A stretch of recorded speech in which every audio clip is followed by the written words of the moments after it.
لا حول ولا قوة إلا بالله العلي العظيم. بسم الله الرحمن الرحيم. الحمد لله الذي لا يفر منعه والجمود ولا يبديه العطاء والجود، إذ كل معت منتقص سواه وكل مانع مذموم ما خلاه، وهو المنان بفوائد النعم وعوائد مزيد والقسم، ما اختلف عليه دهر فيختلف منه الحال، ولا كان في مكان فيجوز عليه الانتقال. الصلاة والسلام على سيدنا ومولانا أبي القاسم محمد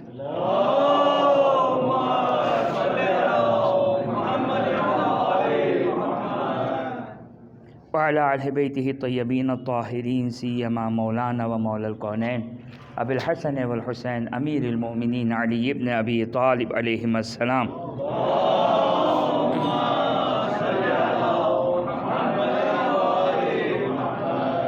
روحي وأرواح العالمين لتراب مقدمهم فداه، والعين الدائم على أعدائهم إلى قيام يوم الدين. رب اشرح لي صدري ويسر لي أمري واحلل عقدة من لساني يفقه قولي. بسم الله الرحمن الرحيم. اللهم كن لوليك الحجة ابن الحسن صلواتك عليه وعلى آبائه في هذه الساعة وفي كل ساعة وليا وحافظا وقائدا وناصرا ودليلا وعينا، حتى تسكنه أرضك طوعا وتمتعه فيها طويلا.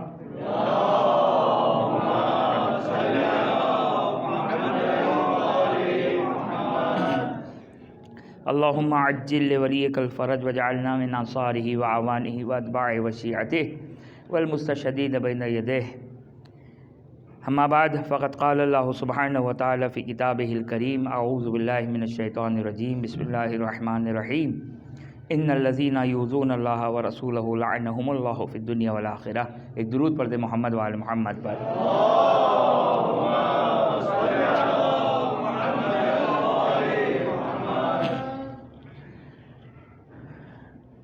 ایام فاطمیہ کی مناسبت سے اس مجلس کو جو عنوان دیا گیا کہ مظلومیت بنت رسول کے سلسلے میں جو تاریخی حقائق ہیں، یہ ایک اہم گفتگو ہے سمجھنا اپنے بچوں اور جوانوں کے لیے، کیونکہ ایک عام طور پر جو مظلومیت بنت رسول میں ایک عام کنسیپٹ جو آہستہ آہستہ میڈیا کے ذریعے سے ہمارے بچوں اور جوانوں تک منتقل ہو رہا ہے، وہ یہ ایک عام کنسیپٹ یہ ہے کہ یہ جو تاریخ ہے، یہ تاریخ بہت زیادہ کوئی ثابت شدہ تاریخ نہیں ہے، اور فقط ایک راوی ہے جس کا نام سلیم بن قیس ہے، انہوں نے ان تمام واقعات کو بیان کیا، اور اس سے زیادہ اس کی کوئی حقیقت نہیں ہے۔ یہ ایک عام کنسیپٹ جو میڈیا کے ذریعے سے ایک عام میڈیا استعمال کرنے والا کہ ہر قسم کی ویڈیو، ہر قسم کا کلپ جو شیئر کیا جاتا ہے، یا فیس بک ہو یا اس سے ملتے جلتے دوسرے سوشل میڈیا ہو، اب جو بھی بولنے والا ہو اور جو چاہے بول رہا ہو، ہم بھی شرعی ذمہ داری سمجھتے ہوئے، گویا ایسا ہے کہ جس طرح نماز واجب، روزہ واجب، اس طرح یہ کلپ بھی سننا واجب ہے، اور اس کو ہم سنتے ہیں، اور پھر اس میں اس قسم کی گفتگو یا اس قسم کی بات، یا یہ کہ ضعیف روایت ہے، یا جتنے بھی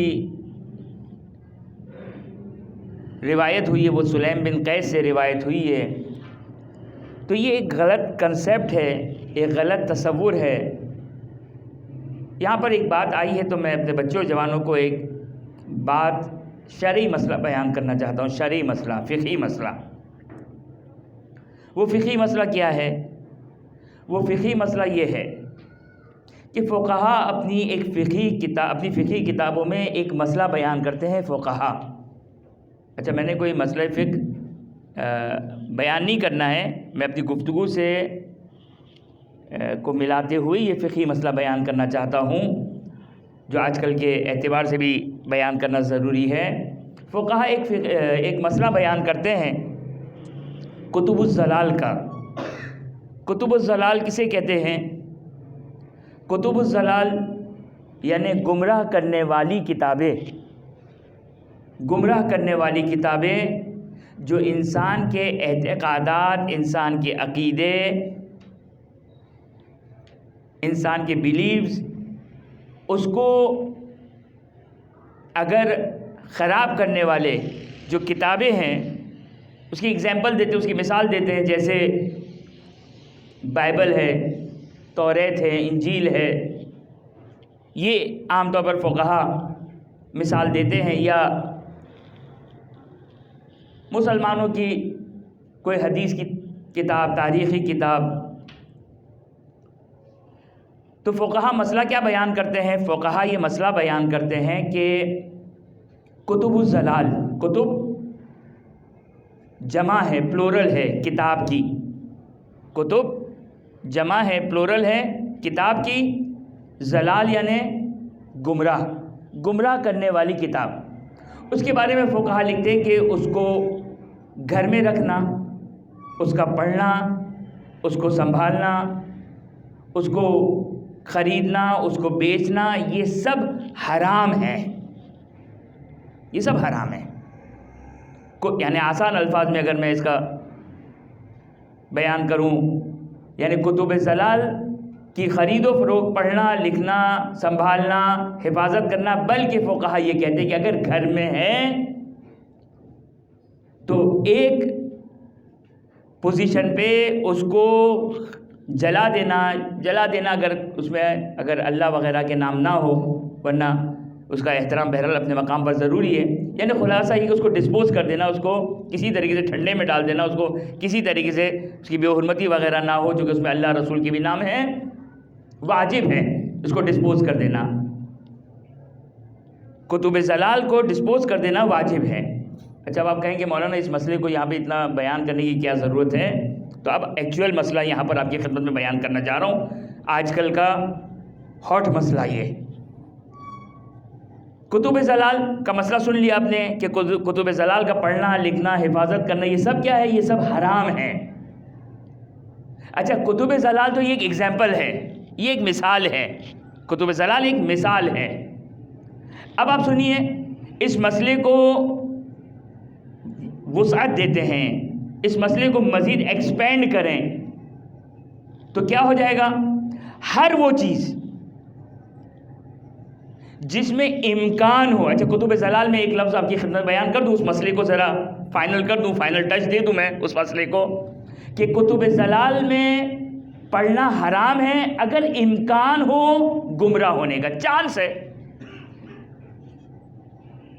کوئی آیت اللہ نہیں، ہم لوگ فقیہ نہیں ہیں، مرجع نہیں ہیں، حوزہ علمیہ میں نہیں پڑھے ہوئے ہیں، ہمیں اتنا کانفیڈنٹ نہیں ہونا چاہیے، ارے ہمارا تو گھر میں نسل در نسل ولایت اتری ہے، نہیں، کوئی شیورٹی نہیں ہے، کوئی شیورٹی نہیں ہے، کوئی ضمانت نہیں ہے۔ امکان، پاسبلٹی ہے، بالکل پاسبل ہے۔ توریت پڑھی، انجیل پڑھی، صحیح بخاری اسباب مثال یا کوئی بھی کتاب، امکان ہے گمراہ ہونے کا۔ فقہا کہتے ہیں جائز نہیں اس کو پڑھنا، بلکہ اس کو اگر گمراہ ہونے کا خوف اور ڈر ہے کہ اگر ہمارے شیلف میں اگر پڑی ہوئی ہے ممکن ہمارا بچہ اس کو کھول لے، تو واجب ہے کیا کریں؟ بیچ دیں؟ نہیں، بیچنا واجب نہیں ہے، جائز نہیں بیچنا۔ توریت و انجیل کی خرید و فروخت جائز نہیں ہے۔ توریت و انجیل، اب یہ تو میں کہہ سکتا ہوں نا، باقی نہیں کہہ سکتا ہوں، یہ مثال تو دے سکتا ہوں توریت انجیل، باقی آپ خود بخود ایکسپینڈ کر دیئے گا۔ جائز نہیں ہے خرید و فروخت، کیا کروں؟ ڈسپوز کرنا واجب ہو جائے گا۔ جہاں امکان ہے گمراہی کا، اب آئیے ہم اس مسئلے کو ایکسپینڈ کریں۔ ہر وہ چیز، ہر وہ ویڈیو کلپ، مجھے نہیں معلوم کہ میری حد و حدود کتنی ہے، مجھے کتنا بڑھنا ہے مثال میں، لیکن امید ہے کہ آپ لوگ سمجھ جائیں گے۔ ہر ویڈیو کلپ جہاں پر امکان ہے گمراہ ہونے کا، اب چاہے کوئی انگریز ہو، کوئی کرسچن ہو، کوئی یہودی ہو، کوئی مسلمان ہو، کوئی شیعہ ہو، کوئی ابا کبا والا ہو، فرق نہیں پڑتا۔ یہ جو آج چلے، آپ لوگ سے تو ہماری پرانی دوستی ہے تو آپ لوگ جانتے ہیں، ورنہ میں عام طور پر یہ کہتا ہوں کہ بھائی آپ لوگ کیوں مجھے سن رہے ہیں؟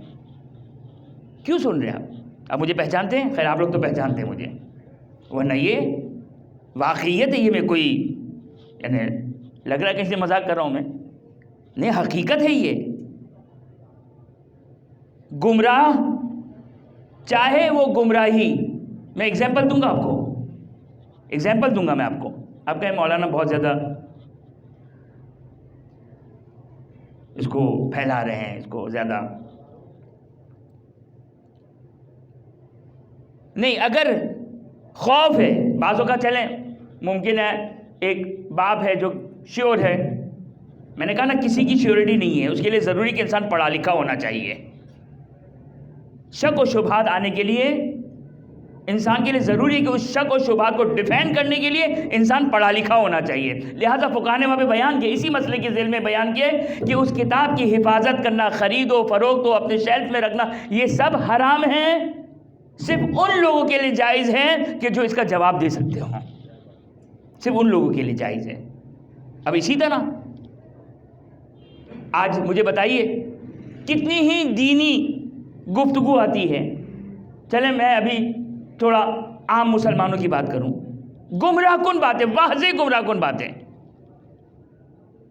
مثال دوں میں آپ کو، شخص کا نام لیے بغیر ایک ہوسٹ سوال کرتا ہے 12 ربیع الاول کی مناسبت سے، ایک جو گیسٹ آئے ہوئے تھے، نام نہیں لے رہا ہوں میں، کہ آج کل بہت زیادہ 12 ربیع الاول کی مناسبت سے یہ بات پڑھی جا رہی ہے کہ رسول کا نور تھا، سب سے پہلے رسول کی خاطر کائنات کو خلق کیا۔ اب جواب دینے والا گیسٹ کہتا ہے نہیں، یہ قرآن کی تعلیمات کے برخلاف ہے۔ قرآن کی 2 آیتیں بھی پڑھ دی۔ اب مجھے بتائیے میرا بچہ اور جوان ہے کسی کے پاس جواب؟ ہے جواب کسی کے پاس؟ قرآن کی تعلیمات کے برخلاف ہے، بلکہ اس نے قرآن کی آیت بھی پڑھ دی کہ رسول تمام انبیاء سے افضل نہیں ہے، بلکہ بعض انبیاء سے مختلف جہت سے کمپیریٹیولی بعض انبیاء دوسرے انبیاء سے افضل ہے، رسول تمام انبیاء سے افضل نہیں ہے۔ آج کوئی توہین رسالت پر جل سے جلوس کرنے والا نہیں ہے، اس اردو تقریر کے اوپر کوئی نہیں ہے، کوئی مخالفت کرنے والا نہیں۔ کیوں؟ اس کے اغراض پورے ہو رہے ہیں۔ وہ جو دین کی شدت ہے، یاد رکھیے گا، دین کی شدت اگر ہمارے اندر ہم محسوس کریں دین کی شدت کم ہو رہی ہے تو اس کا مطلب کیا ہے؟ اس کا مطلب دال میں کالا ہے۔ دین کی شدت کس کو کہتے ہیں؟ دین کی شدت اس کو کہتے ہیں کہ جب اصحاب نے ختمی مرتبہ صلی اللہ علیہ وآلہ وسلم سے امیر المومنین کی شکایت کی،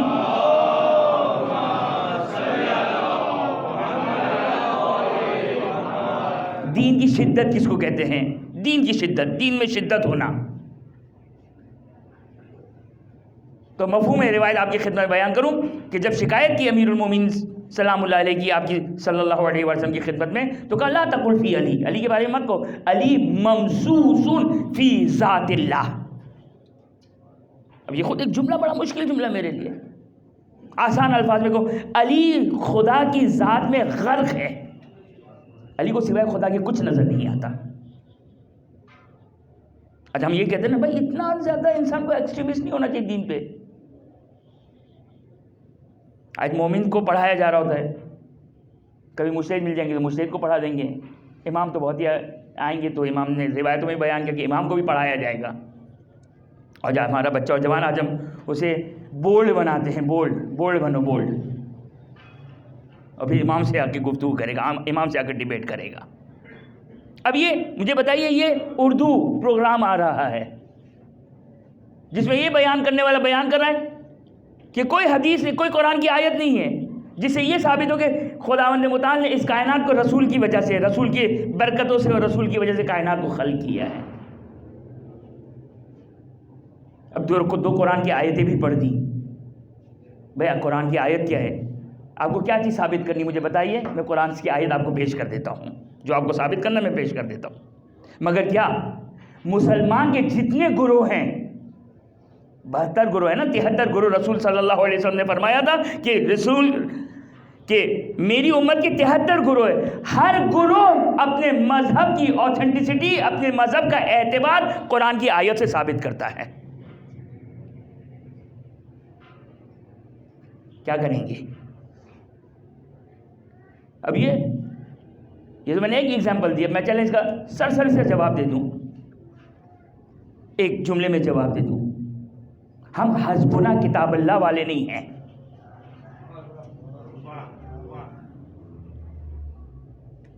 فیہ آیات محکمات ہن ام الکتاب و اخر متشابہات لا یعلم تعویلہا الا اللہ والراسخون فی العلم، کہ یہ قرآن، اس قرآن میں آیات محکمات بھی ہے، آیات متشابہات بھی ہے، کہ آیات متشابہات پہ انسان فتنے اور فساد کی غرض سے اس پہ عمل کرے گا کہ جس کی تعویل سوائے خدا اور راسخون فی العلم کے کوئی نہیں جانتا ہے،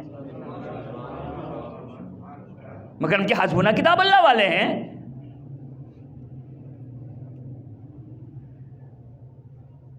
اب قرآن میں آیا اہل بیت کے نور کا تذکرہ کرنا، اب یہ ایک الگ بحث ہے۔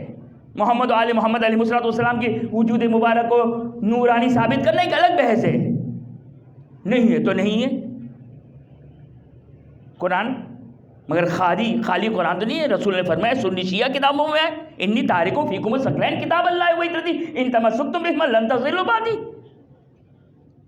اور کثرت کے ساتھ تواتر روایات موجود ہیں، متواترہ موجود ہیں، شیعہ سنی روایات موجود ہے محمد و آل محمد کی خلقت نورانی کے اوپر۔ محمد اور آل محمد، توجہ کریں، محمد و آل محمد کی خلقت نورانی ہے۔ حضرت آدم کی خلقت سے پہلے خداوند متعال نے محمد اور علی اور علیہ السلام کے نور کو خلق کیا ہے۔ عجیب ہے، لیکن اب ایسا نہیں کہ سارے مسلمان قبول کرتے ہیں، نہیں، مسلمان کہتے ہیں نہیں وہ رسول ہماری طرح خاکی ہے، نعوذ باللہ من ذالک، رسول ہماری طرح بشر ہے، رسول ہماری طرح کھاتا پیتا ہے، بس وہ صرف نبوت اور رسالت پہ۔ اب یہ ایک بحث ہے۔ اور یاد رکھیے گا، ایک قانون میں اپنے بچوں جوانوں کو دے رہا ہوں، یاد رکھیے گا، رسول کو گرائیں گے تو کسی کو رسول کے مد مقابل لے کر آئیں گے، اسی طرح آئمہ کو گرائیں گے تو کوئی آئمہ کی برابری کرنے والا پیدا ہو جائے گا۔ نہیں، جو رسول کا مقام ہے، آئمہ اطہار علیہ السلام کا مقام ہے، اب روایات ہیں، تواتر ہے، روایات کثرت کے ساتھ روایت، کوئی شک نہیں ہے۔ روایات جو نورانی ہونے پر آل محمد علیہ السلام کے اوپر دلالت کرتی ہے، بالخصوص جو شیعہ روایات ہیں، میں نے کہا اہل سنت کی بھی روایات ہیں، اہل سنت کی روایات بھی ہیں۔ انشاءاللہ اسی بنت رسول کی مناسبت سے آپ کی خدمت میں روایت بیان کروں گا، جو بنت رسول سلام اللہ علیہ کو جو ایک ایسا اعزاز ملا کہ جو خود ختمی مرتبت کو نہ ملا۔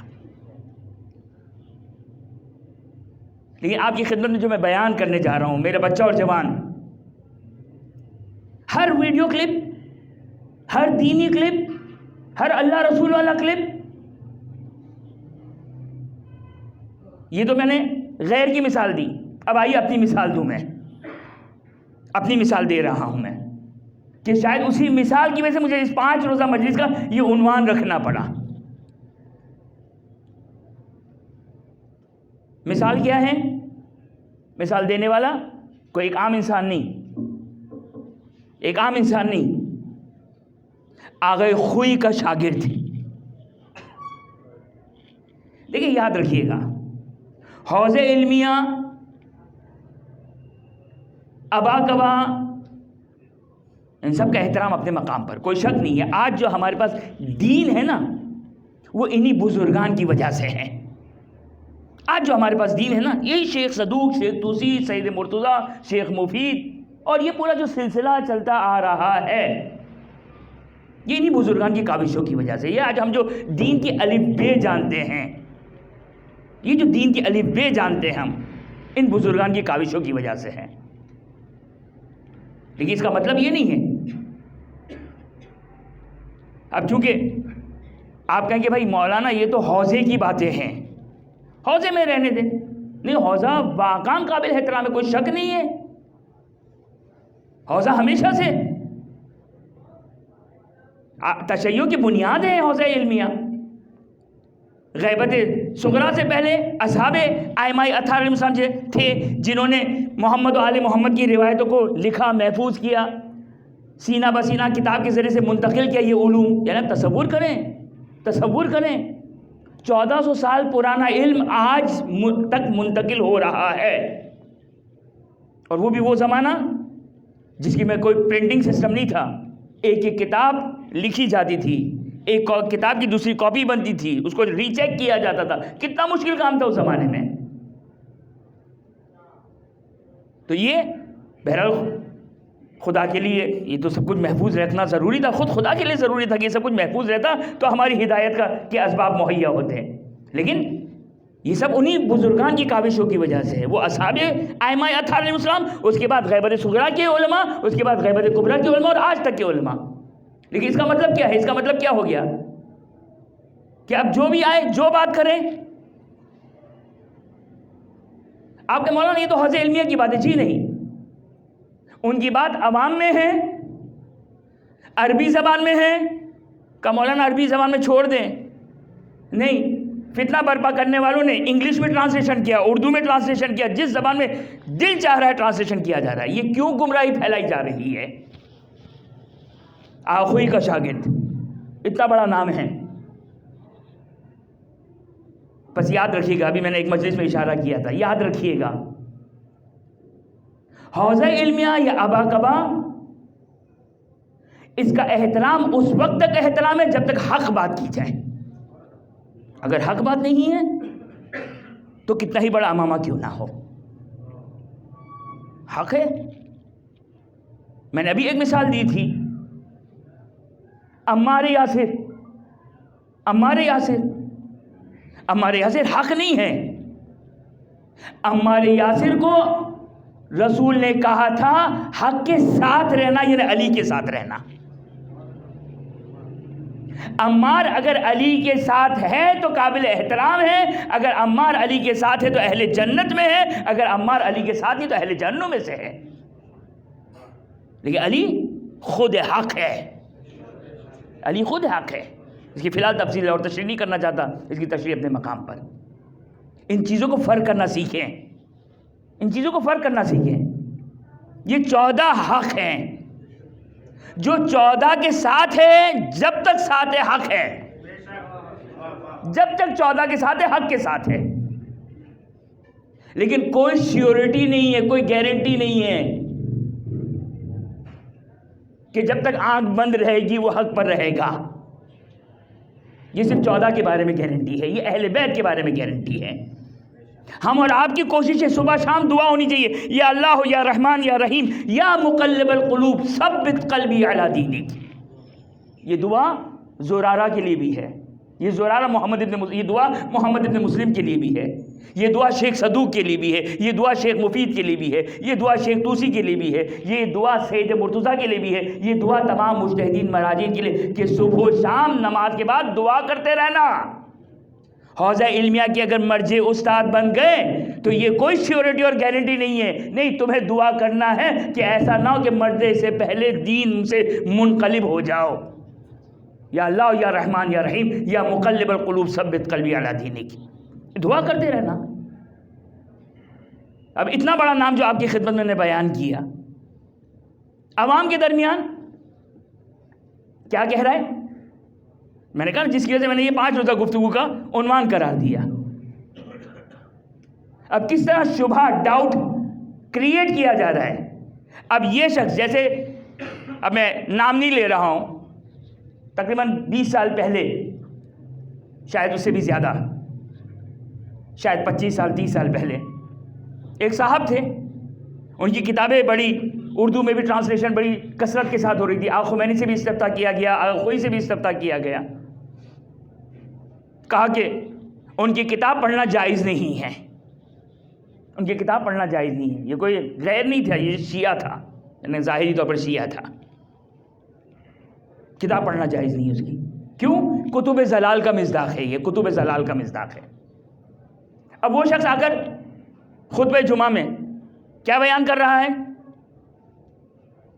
بیان کرنے والا بیان کر رہا ہے شاگرد آغا خوئی کا کہ کیسے ہو سکتا ہے، کیسے ہو سکتا ہے امیر المومنین سلام اللہ علیہ گھر میں ہوں اور بنت رسول دروازہ کھولیں؟ بڑا خطرناک شبہ ہے یہ، بڑا خطرناک ڈاؤٹ ہے یہ۔ پھر آپ کی غیرت کو للکارا جائے، مگر آپ کی غیرت اجازت دے گی؟ آپ گھر میں ہوں، خیر آج کل کی تو ماشاءاللہ غیرت اجازت دے دیتی ہے، ایک درود پڑھتے محمد و آل محمد پر۔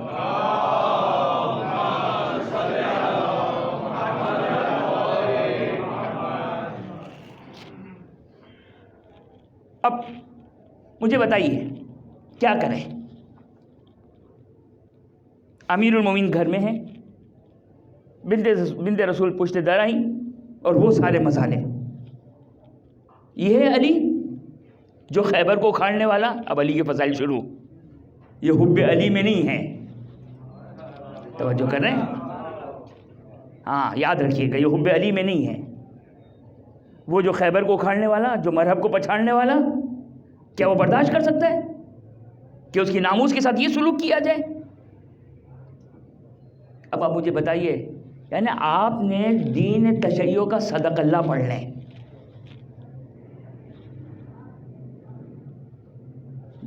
کیا بچا آپ کے پاس؟ کیا بچا آپ کے پاس؟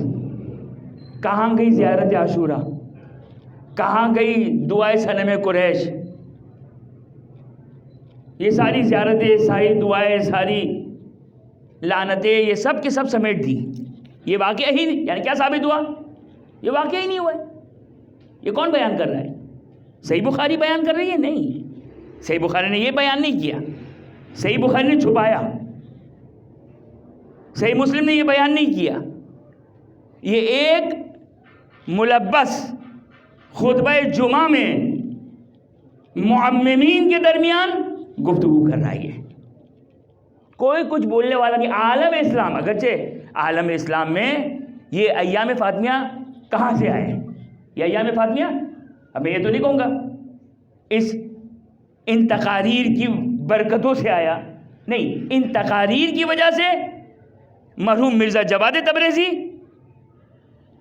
شیخ وحید خراسانی حفظہ اللہ، ان دونوں نے اس شخص کی انہی خیانتوں کی وجہ سے ایام فاطمہ کو احیاء کیا اور زندہ کیا، یہ انہی تقاریر کی وجہ سے۔ اب مجھے بتائیے، ہر شخص کو سننا شروع کر دیں، ہر ویڈیو سننا شروع کر دیں، ہر اسلامک ٹاکنگ ٹیبل ٹاک شروع کر دیں سننا۔ بھئی ہمارا بچہ مووی نہیں دیکھتا ہے، ڈرامہ نہیں دیکھتا، یہ ہمیشہ جو کہ وہ صرف اسلامک ٹاکنگ جو ہوتی ہے، یہ خطرناک ہے، یہ خطرناک ہے۔ اب جب یہ شبہ آ گیا تو اس کا جملہ، اس کا جواب بھی سن لیں کہ امیر المومنین سلام اللہ علیہ، اچھا بعض لوگوں نے، بعض علماء نے جو جواب دیا، وہ جواب دیا، ایک جواب دیا انہوں نے، کیا جواب دیا انہوں نے؟ جواب یہ دیا کہ بھئی یہ ایک اتفاق ہو گیا، ایک اتفاق ہو گیا، امیر المومنین سلام اللہ علیہ گھر میں ہیں، بنت رسول اتفاق سے دروازے کے قریب ہیں، اور یہ سارے واقعات ہو گئے، لیکن میرا خیال ہے یہ انصاف نہیں ہے۔ اس کا جواب کیا ہے؟ اگر یہاں پر امیر المومنین سلام اللہ علیہ ان واقعات کو اگر دیکھ رہے ہیں، اگر امیر المومنین سلام اللہ علیہ ان واقعات کو دیکھ رہے ہیں تو میرا بچہ اور جوان یاد رکھیے گا، جس طرح مولا سید الشہداء شہزادی زینب کبریٰ کو کربلا ساتھ لے کر گئے تھے توحید کی بقا کے لیے، توحید کی حفاظت کے لیے، آل محمد کی قربانیاں ہیں، مگر کیا یہ مولا حسین کا کہ وہ مظلومیت کے شمر ملعون حسین کے سینے پر سوار ہے؟ زینب کبریٰ کی چادر، بھائی بنت رسول تو دربار میں گئی تھی تو مکمل حجاب کے ساتھ گئی تھی، اپنی کنیزوں کے ساتھ، اپنے چاہنے والیوں کے ساتھ گئی تھی شہزادی زینب کبریٰ، مگر کیا مولا حسین نہیں جانتے تھے؟ جانتے تھے، سب جانتے تھے، تاریخ بیان کر رہی ہے، لیکن کیا تھی ضرورت وہاں پہ ضروری توحید کی حفاظت ضروری تھی۔ اگر توحید کی حفاظت کے لیے اگر مولا حسین کا خون بہانا ضروری ہے تو مولا حسین کا خون بہایا جائے گا، اگر توحید کی بقا کے لیے شہزادی زینب کی چادر کو قربان کرنا ہوگا تو چادر کو قربان کرنا ہوگا۔ اور یہاں ہمارے پاس روایات موجود ہیں، امیر المومنین سلام اللہ علیہ سے عہد و پیمان لیا گیا، عہد و پیمان لیا گیا، وعدہ لیا گیا امیر المومنین سلام اللہ علیہ سے۔ وہ کافی شریف کی روایت کہ امیر المومنین سلام اللہ علیہ سے، ساتویں امام سے روایت ہے کہ امیر المومنین سلام اللہ علیہ سے ایک ایک کر کے عہد و پیمان لیے گئے۔ تو یہ مسئلہ بڑا حساس مسئلہ تھا، مسئلہ ولایت۔ توجہ کریں، ہم اس مسئلے کو آسان مسئلہ نہ سمجھیں، ایک تاریخی داستان نہ سمجھیں کہ ایک تاریخی واقعہ ہو گیا، ایک تاریخی واقعہ ہو گیا، اب اس کی کیا اساس کیا حقیقت، بہت سارے تاریخی واقعات ہیں، نہیں، یہ وہ تاریخی حقائق ہیں جس پر تشیع کی بنیاد ہے، جس پر تشیع کی بنیاد ہے۔ یہ کہنا کہ امیر المومنین کے ان لوگوں سے اچھے مراسم تھے، خدا کی لعنت ہو متکلم پر۔ پھر امیر المومنین دعائے سلم قریش میں کس پہ لعنت کر رہے ہیں؟ چھٹے امام زیارت عاشوراء میں کس پر لعنت کر رہے ہیں؟ یہ یعنی اس کو مذاق نہ سمجھیں، اس کو سہل و آسان نہ سمجھیں۔ ہر شخص یہ نہ سمجھے کہ مولانا میرے برابر میں بیٹھنے والے کو کہہ رہے ہیں، میرے بارے میں نہیں کہہ رہے ہیں، نہیں۔ ہاں، اگر آپ کانفیڈنٹ ہیں، مطمئن ہیں، ایزی ایکسس سے کسی عالم سے آپ پوچھ سکتے ہیں، لیکن بہرحال حرام حلال کا مسئلہ ہے یہ، اور حرام حلال چلیں ابتدائی طور پر تو فقط حرام شرعی اور حرام کا مسئلہ ہو جائے گا، اگر اس کو پڑھ لیا اور کچھ ہو گیا تو پھر عقیدے کا مسئلہ ہو جائے گا، ایمان کا مسئلہ ہو جائے گا، گمراہی کا مسئلہ ہو جائے گا۔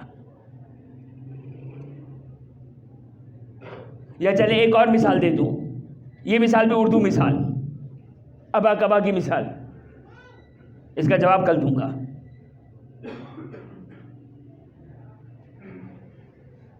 امیر المومنین بیٹھے ہیں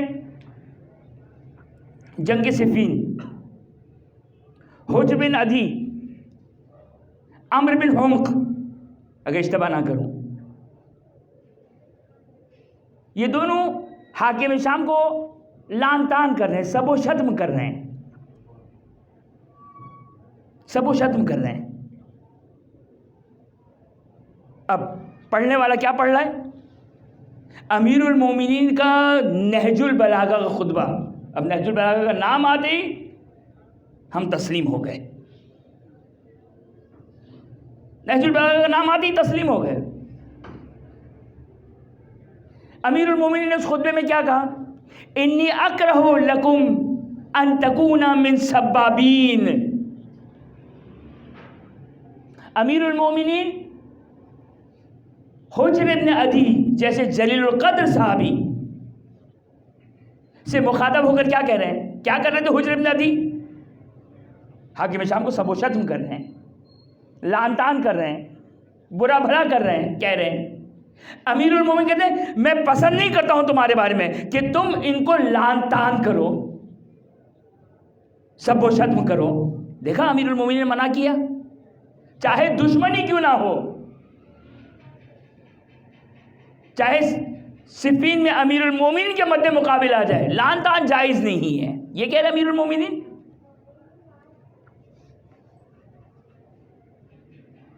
دیکھیں امیر المومنین منع کرے، انی اکرہو، میں پسند نہیں کرتا ہوں، ان تکون من سبابین، کہ تم سب کرنے والے میں بن جاؤ۔ میں نے ایک جگہ یہ جملہ کہا، خطبے کا اتنا ٹکڑا پڑھنا ایسا ہی ہے کہ کوئی آ کر کہے قرآن میں آیا لا تقربوا الصلاۃ،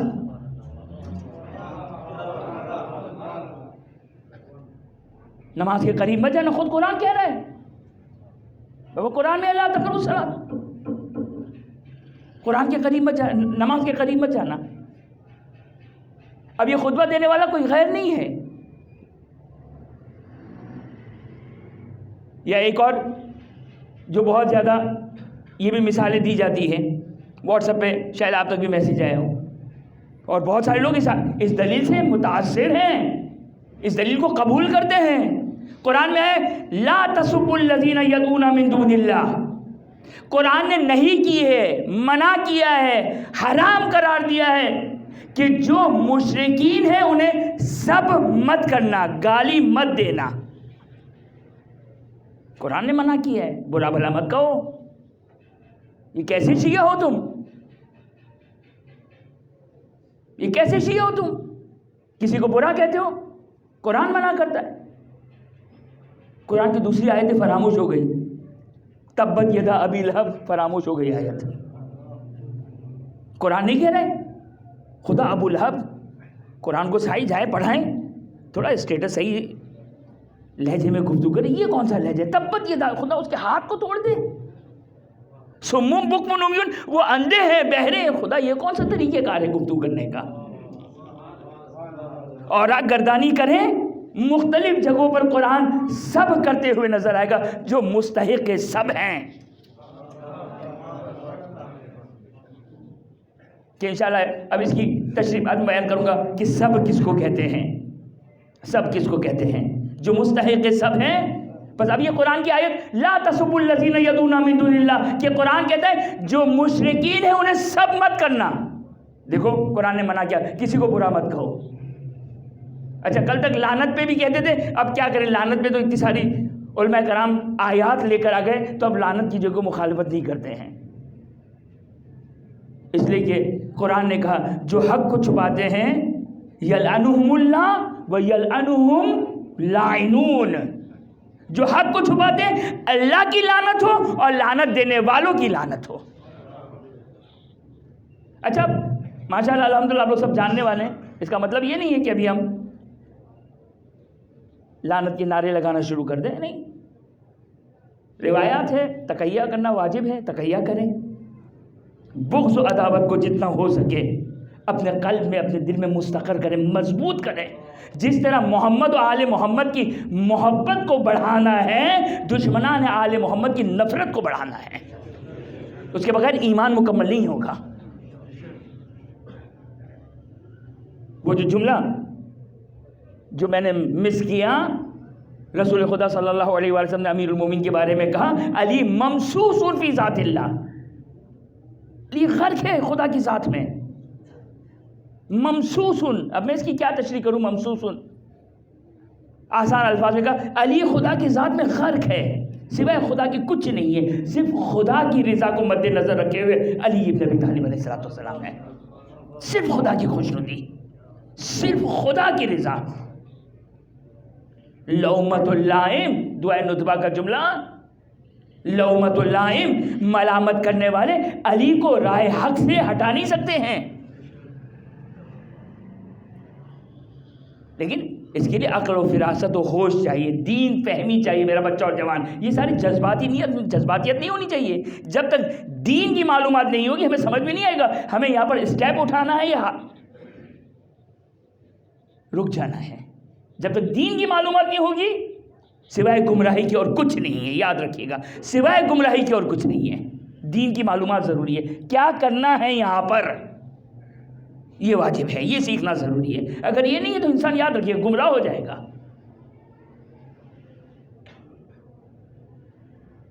لہذا اب انشاءاللہ یہ دو قرآن کی آیت کہ قرآن کہہ رہا ہے سب مت کرو، قرآن کہہ رہا ہے سب مت کرو، اس کا کل جواب دوں گا. اور امیر المومنین فرماتے ہیں انی اکرہ ان تکون من السبابین، میں پسند نہیں کرتا ہوں کہ تم ان کو برا بھلا کہو. ایک صرف جملہ سن لیں، اگر یہ خطبہ ہے نہج البلاغہ کا ایک طرف، آج جو ایک دوسری مشکل ہے ہمارا بچہ اور جوان جس میں گرفتار ہے وہ کیا ہے؟ ایک دوسری مشکل، ایک حدیث آ گئی ہم کل دین اس حدیث کو سمجھتے ہیں. ایک حدیث نہیں، اس طرح دین فہمی نہیں ہے، دین کو اس طرح نہیں سمجھا جائے گا. کل بہار الانوار انسان کے سامنے ہو تو دین سمجھا جائے گا. دین ایک حدیث سے نہیں ہے، ایک روایت سے نہیں ہے. صحیح، ہم نے بچوں کو یہ پڑھایا کہ منبر سے حدیث معصوم بیان ہونی چاہیے، یہ ہم نے پڑھایا بچوں کو. ارے بزرگان علماء کرام نے پڑھایا، میں تو ایک ادنا سا طالب علم، علماء کرام نے یہ پڑھایا کہ بھائی اس منبر پہ کیا بیان ہونا چاہیے. اس منبر سے میری عقل بیان نہیں ہونی چاہیے، اس منبر سے قال الامیر المومنین بیان ہونا چاہیے، قال سید الشہداء بیان ہونا چاہیے، قال الامام صادق، قال الامام باقر بیان ہونا چاہیے. لیکن اس کا مطلب کیا ہو گیا؟ اس کا مطلب یہ کہ اب ہم ایک ایک حدیث لے کر کبھی مولانا کو دکھا رہے ہیں، کبھی مرجع کو دکھا رہے ہیں، کبھی مجتہد کو دکھا رہے ہیں. آپ نے یہ فتویٰ دیا، ہمارے پاس تو روایت ہے یہ حرام کہہ رہی ہے. من لا یعزل الفقیہ کا اردو میں ترجمہ ہو گیا. مجتہد کے لیے تو درد سر نہیں ہوا، ہم مولویوں کے لیے درد سر ہو گیا. اب ہم جسٹیفائی کریں، جو مجتہد نے فتویٰ دیا من لا یعزل الفقیہ کی روایت اس کے ساتھ میچ نہیں کر رہی ہے. اب فقیہ کو تھوڑی جواب دینا، ہم کو جواب دینا پڑتا ہے. تو یہ بھی کھیل ہے، یہ بھی کھیل ہے. خود روایت کی درایت، روایت کیا بیان کرنا چاہ رہی ہے. جیسا کہ یہ خطبہ میں یہ خطبے سے ہی انشاءاللہ کل جواب دوں گا. میں یہ نہیں کہوں گا کہ ہمارے پاس دوسری روایات موجود ہے جس میں لعن تان اور سب کا حکم آیا ہے، ائمہ اطہار علیہ السلام نے دیا ہے. قرآن کی آیات ہے بیان کرتی ہے کہ خود قرآن سب کر رہا ہے. نہیں، میں اس سے جواب نہیں دوں گا. خود یہ خطبہ جس طریقے سے خود یہ آیت لا تسبوا الذین یدعون من دون اللہ، خود یہ آیت بیان کر رہی ہے. توجہ کیجیے گا، میرا جملہ کل وضاحت کروں گا اور آج کی سے ہم تمام کروں. خود یہ آیت لا تسبوا الذین یدعون من دون اللہ کہ جو مشرکین ہیں ان کو سب مت کرو. خود یہ آیت دلیل ہے اس بات کے کہ سب کرنا جائز ہے، سب کرنا جائز ہے. خود ہی آیت بیان کر رہی ہے. کیسے؟ انشاءاللہ کل وضاحت کروں گا. ایک درود پڑھ دے محمد و آل محمد پر.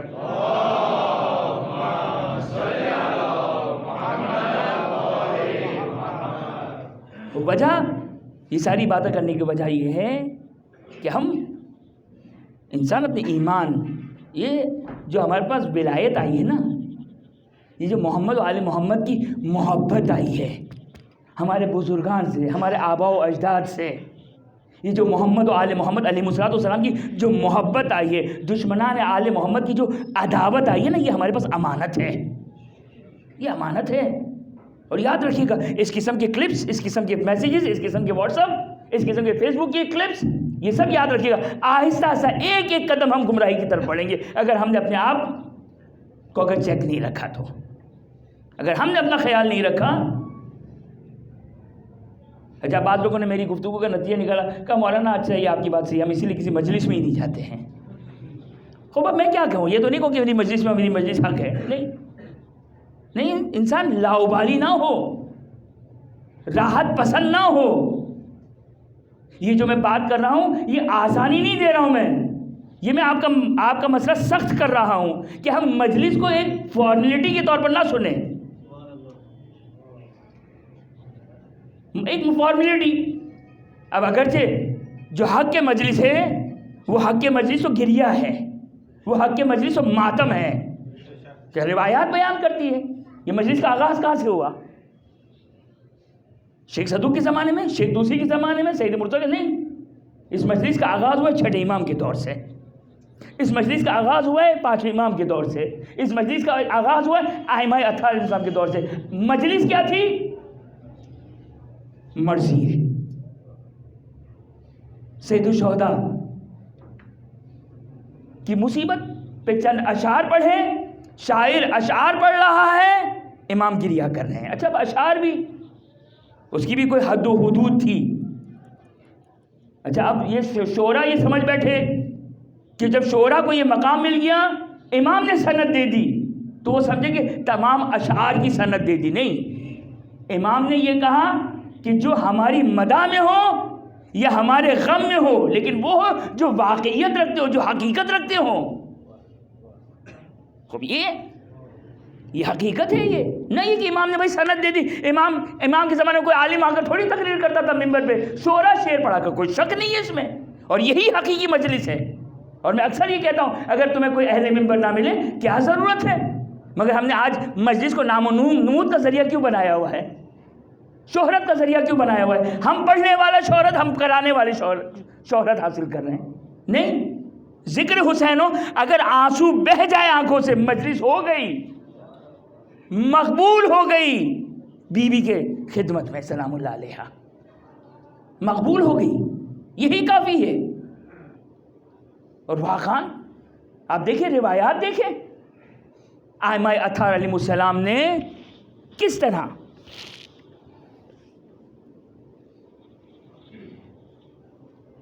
یہ گریا. رحم اللہ من احیا امرنا، میرا چھٹا امام کہتا ہے حدیث کے مطابق، رحم اللہ من احیا امرنا، یعنی وہ امام معصوم رحمت خدا کی دعا دے رہا ہے. کس کو؟ جو ہمارے امر کو زندہ کرنے والا ہے. اور اس کے بعد امر ائمہ اطہار علیہ السلام کا امر. آپ چاہے فضائل پڑھیں یہ بھی امر اہل بیت ہے، چاہے فقہ بیان کریں یہ بھی امر اہل بیت ہے، چاہے عقائد بیان کریں یہ بھی امر اہل بیت ہے، چاہے قرآن کی آیات بیان کریں یہ بھی امر اہل بیت اطہار علیہ السلام ہے. لیکن اس روایت میں امام کہتے ہیں رحم اللہ من احیا امرنا، خدا کی رحمت نازل ہو جو ہمارے امر کو زندہ کرنے والا ہے. اس کے بعد چھٹے امام کیا فرماتے ہیں؟ چھٹے امام فرماتے ہیں کہ جس کے سامنے ہمارا ذکر کیا جائے، نہیں کہا حسین کا ذکر کیا جائے، حسین کا ذکر تو مسلم ہے، ہمارا ذکر کیا جائے، چاہے حسن کا ذکر ہو، چاہے حسین کا ذکر ہو، چاہے سید سجاد کا ذکر ہو، چاہے امام باقر کا ذکر ہو، چاہے امام سجاد کا ذکر ہو، چاہے امام جعفر صادق کا ذکر ہو، یا ان سب کی جدہ فاطمہ زہرا کا ذکر ہو. امام فرماتے ہیں جن کے سامنے ہمارا ذکر کیا جائے اور اس کی آنکھوں میں آنسو آ جائے. کتنی مقدار؟ میرا چھٹا امام اس روایت کے مطابق کہتا ہے کتنی مقدار؟ اگر مکھی کے پر کے برابر آنسو آ گئے خدا اس کے سارے گناہوں کو بخش دیتا ہے. اور کچھ یہ مصیبت، جو اتنی بڑی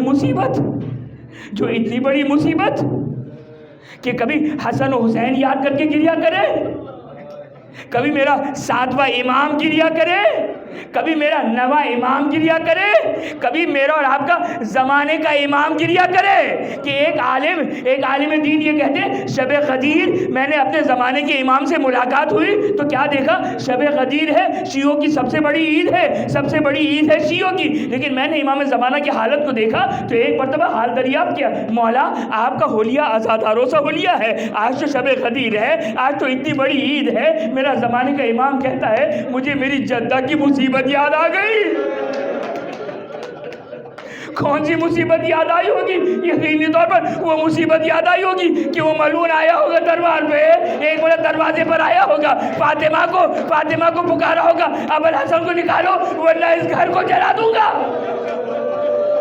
خدا کو کوئی غم نہ دے سوائے غم آل محمد کے. اللہ اللہ، فاطمہ زہرا کتنی مصیبتیں پڑھی. انشاءاللہ اس کی تفصیل انشاءاللہ آنے والی گفتگو میں آپ کی خدمت میں بیان کروں گا. کچھ اجمالی تفصیلات بیان کروں گا. کتنے مصائب پڑے فاطمہ پر، لیکن سب سے بڑی مصیبت فاطمہ کے لیے کون سی مصیبت تھی؟ ایک مصیبت نہیں تھی، بہت ساری مصیبت تھی. تبھی فاطمہ زہرا نے کیا کہا؟ فاطمہ زہرا نے اپنے بابا سے مناجات کرتے ہوئے کہا، اپنے بابا کی خدمت میں مرثیہ پڑھتے ہوئے کہا، یا بتا صبت علیہ المصائب، بابا آپ کے بعد مجھ پر ایک مصیبت نہیں بلکہ مصائب ٹوٹ پڑے، مصائب ٹوٹ پڑے، اتنے مصائب ٹوٹے کہ اگر یہ مصائب اگر دنوں پہ پڑتے تو دن برداشت نہیں کر سکتا تھا، وہ دن راتوں میں تبدیل ہو جاتے۔ ہائے، لیکن یہ سارے مصائب ایک طرف، یہ سارے مصائب ایک طرف، فاطمہ کے لیے سب سے بڑی مصیبت کیا تھی؟ سب سے بڑی مصیبت فاطمہ کے لیے بابا کی جدائی تھی۔ فاطمہ کے لیے سب سے بڑی مصیبت بابا کی جدائی تھی۔ یہ جو فاطمہ زہرا 5 دنیا میں ہیں، تاریخ اسلام میں 5 سب سے بڑے گریہ کرنے والے، جس میں ایک فاطمہ زہرا ہے۔ فاطمہ کا گریہ اپنے بازو پر نہیں تھا، فاطمہ کا گریہ اپنے شکستہ پہلو پر نہیں تھا، فاطمہ کا گریہ ہائے فدق چھین جانے پر نہیں تھا، فاطمہ کا گریہ اپنے بابا کی جدائی پر تھا، اپنے بابا کی جدائی پر تھا۔ اور یہ جدائی روایت بیان کرتی ہے ایک مرتبہ رسول خدا کا آخری وقت ہے، ایک مرتبہ رسول خدا گفتگو کرتے کرتے ایک مرتبہ رسول خدا نے گریہ کرنا شروع کیا۔ ایک مرتبہ کسی نے سوال کیا، یا رسول اللہ ما یبکیکا، اے اللہ کے رسول کس چیز نے آپ کو رلا دیا؟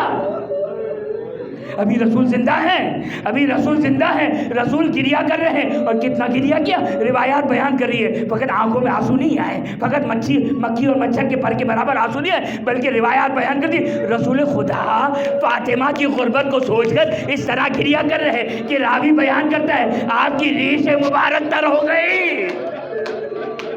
ایک بار سوال کرنے والا سوال کرتا ہے، یا رسول اللہ کس چیز نے آپ کو رلا دیا؟ میرا حبیب رسول کہتا ہے، ایک مرتبہ کہتا ہے، آئے میرے بعد میری اولاد پر جو ظلم کیا جائے گا، اور یہ میری بیٹی فاطمہ ظلمت بعدی، میرے بعد ظلم کیا جائے گا، پکارے گی یا بتا، ارے کوئی نہیں ہوگا جو فاطمہ کی مدد کو پہنچے۔ بس ایک مرتبہ فاطمہ کے کانوں تک رسول کے ان کلمات کا پہنچنا تھا۔ ایک مرتبہ فاطمہ زہرا نے گریہ کرنا شروع کیا، فاطمہ زہرا نے رونا شروع کیا۔ ایک مرتبہ اب 2 روایتیں ہیں، دونوں روایتوں کو ملا کر بیان کرتا ہوں۔ ایک مرتبہ رسول خدا نے کہا، بیٹا گریہ مت کرو۔ فاطمہ زہرا کہتی ہے، بابا ان مسائل پر گریہ نہیں کر رہی ہوں، ان مصیبتوں پہ گریہ نہیں کر رہی ہوں، بلکہ میرا گریہ آپ کی جدائی پر ہے۔ فاطمہ ایک لمحہ بھی آپ کے بغیر زندہ نہیں رہ سکتی، یہ ایک روایت کا جملہ۔ اور دوسری روایت کا جملہ، جیسے ہی فاطمہ زہرا کے کانوں تک آواز آئی، بکت و صرخت، فاطمہ نے گریہ شروع کیا، بلند آواز سے رونا شروع کیا۔ ایک مرتبہ رسول خدا فاطمہ سے مخاطب ہو کر کہتے ہیں، فاطمہ لا تبکین، فاطمہ گریہ مت کرو، تمہارے رونے سے میرے اطراف میں جو ملائکہ بیٹھے ہیں، یہ جبرائیل، یہ میکائیل، یہ اسرافیل، ارے ان کو اذیت ہو رہی ہے، تمہارے گریہ سے تمہارا بابا رو رہا ہے، اس کو اذیت ہو رہی ہے۔ وہ فقط السماوات والارض، ارے زمین و آسمان تمہارے گریہ سے گریہ کنان ہے۔ ہاتھ جوڑ کے کہوں گا، یا رسول اللہ ابھی تو فاطمہ کے آنکھوں میں آنسو آئے، جبرائیل برداشت نہ کر، میکائیل برداشت نہ کرے، ہائے جبرائیل اس وقت کیا عالم ہوگا، آپ کا کیا عالم ہوگا جب فاطمہ در و دیوار کے درمیان آنے والا فاطمہ کے بازو۔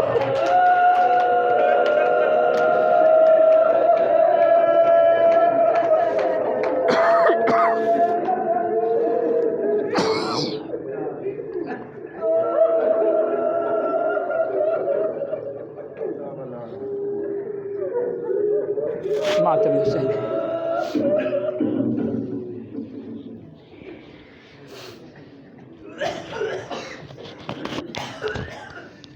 سیدہ